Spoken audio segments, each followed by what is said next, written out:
তুই কিন্তু নিজের পায়ে কুড়ুল আমি এইভাবে বলেছি। হ্যাঁ বিজয় বাবু ছিলেন এখানে। আরো কাছাকাছি ছিলেন, সেখানে ধাক্কা তুমি এদিকে আমি আসবো তো একদম অফিসার না না, ওটা কি তারপর থেকে যাচ্ছে স্যার? একসাথে কি আমার ঢোকা থেকে আচ্ছা, এখানে আপনার কান্নায় ভেঙে পড়া এই সবগুলো তো হয়ে গেছে না, কানে গিয়ে ভেঙে পড়লো, তুমি তো বললে গিয়ে যাবো, পড়বে তো। ও, তার মানে ওখান থেকে মাস্টারটা যাচ্ছে। হ্যাঁ দিদি দিদি দিদি, হ্যাঁ মনিটরটা ফার্স্ট মাস্টারটা কোথায় শেষ করলাম? আমি কোনো ভুল করিনি। তুই ভুল করছিস বলে হ্যাঁ, না আমি কোনো ভুল করছি না। ম্যাডাম ম্যাডাম ম্যাডাম, আর কোনো কথা বলা যাবে না, প্লিজ। এবার ওনাকে ছেড়ে দিন। এক মিনিট অফিসার।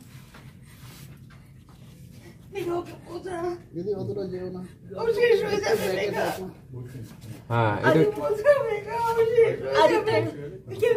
কি কথাটা পেয়ে এই বললে শান্ত শান্ত। হ্যাঁ, শান্ত হয়ে এই যে তখন তো ডায়লগ শুধু ইন্দু নয়, ইন্দু প্লিজ, মানে কিংবা ইন্দু, হ্যাঁ প্লিজ। আদিত্য এরকম করো না তুমি। তোমার একটা কথায় সব পাল্টে, তোমার একটা কথায় সব পাল্টে যেতে পারে। তুমি প্লিজ একবার অস্বীকার করে দাও প্লিজ। এই যে প্লিজ, হ্যাঁ তোর মুভমেন্ট। আদিত্য দাঁড়ান।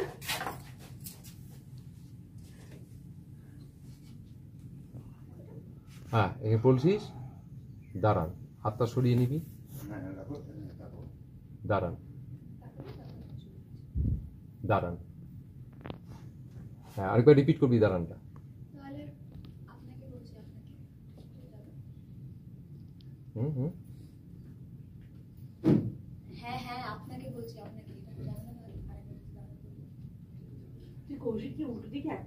রাধা, আমার কিছু বলার আছে।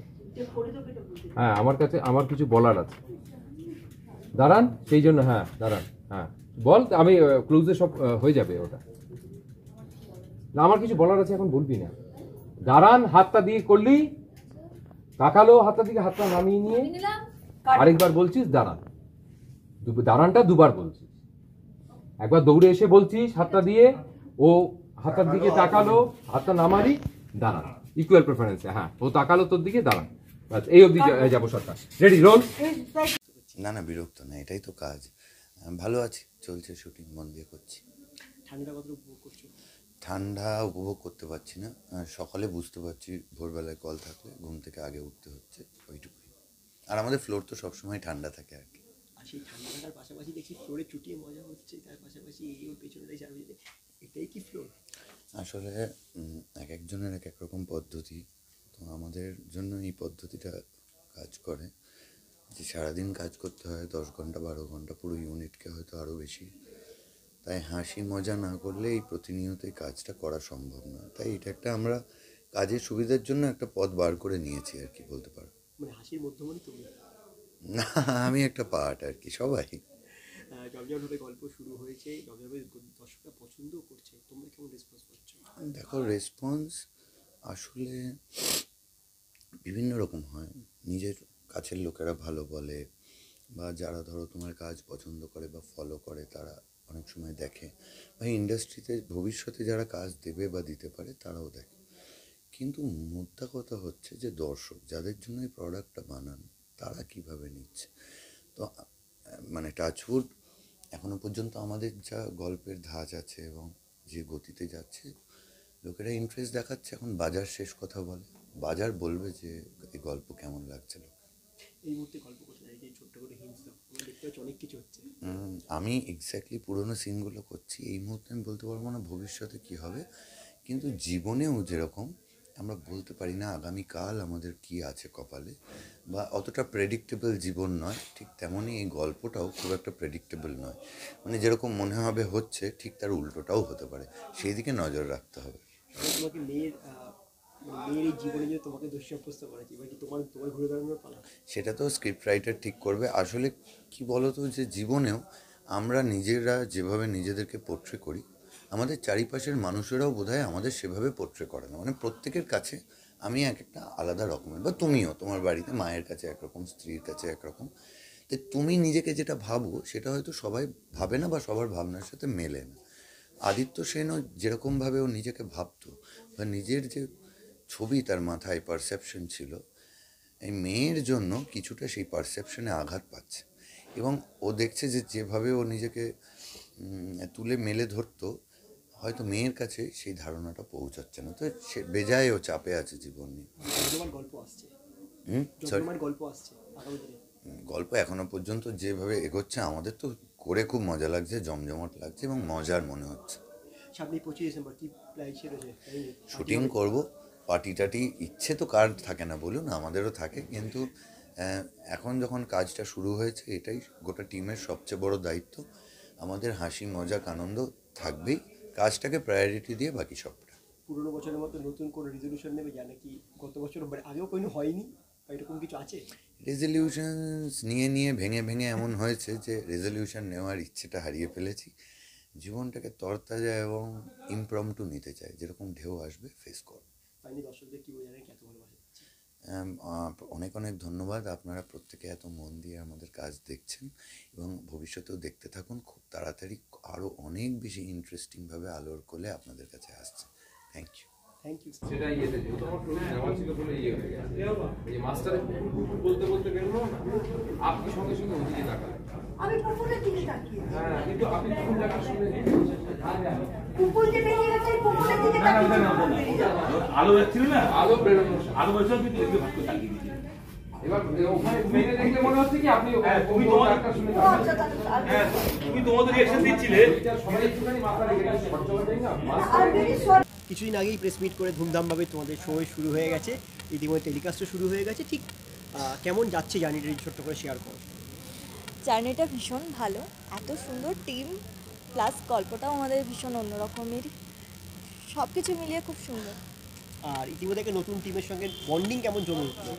ভীষণ ভালো, মানে আমি প্রথম দিন থেকে যেদিন থেকে সবার সঙ্গে দেখা হয়েছে সেদিন থেকে কখনো ভাবিনি যে আমাদের এর আগে দেখা হয়নি। এত ভালো সবাই যে মনে হয়েছে আমাদের তো আগে থেকে পূর্ব পরিচিত আমরা সবাই, মানে প্রচণ্ড ভালো একটা টিম।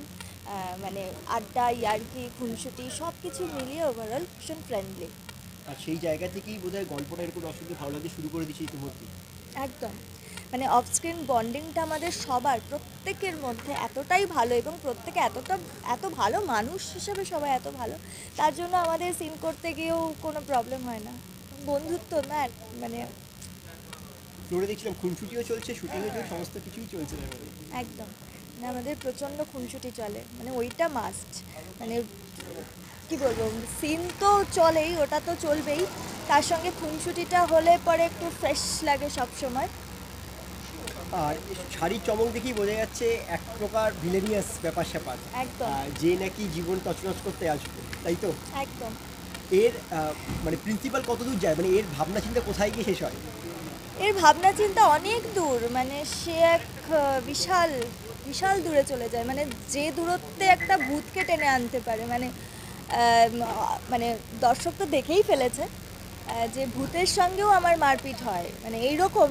তো এর চিন্তাভাবনা ভাবো না যে কত দূর চলে যেতে পারে, যে মানুষ, মানে যে মানুষ বলছে ভূতটাকে যে তুমি আমাকে ভয় পাবে, মানে আমি ওকে চ্যালেঞ্জ করছি, মানে ভূত কথা এ মানুষকে চ্যালেঞ্জ করবে না, আমি ভূতকে চ্যালেঞ্জ করছি যে তোমাকে আমি দেখে নেবো, তুমি কোনোদিন আমার সঙ্গে জিততে পারবে না।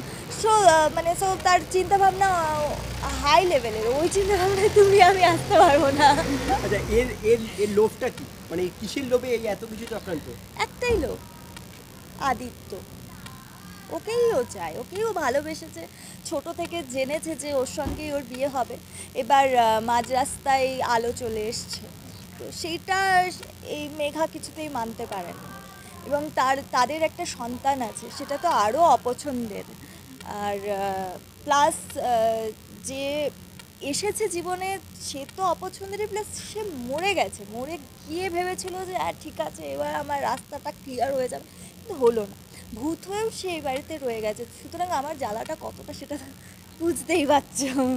মানে ভালোবাসা যে সে যে কোনো মূল্যে যে যে কোনো জায়গায় যেতে পারবে। একদম, মানে আমার ভালোবাসাটা ভীষণ পিওর একটা ভালোবাসা।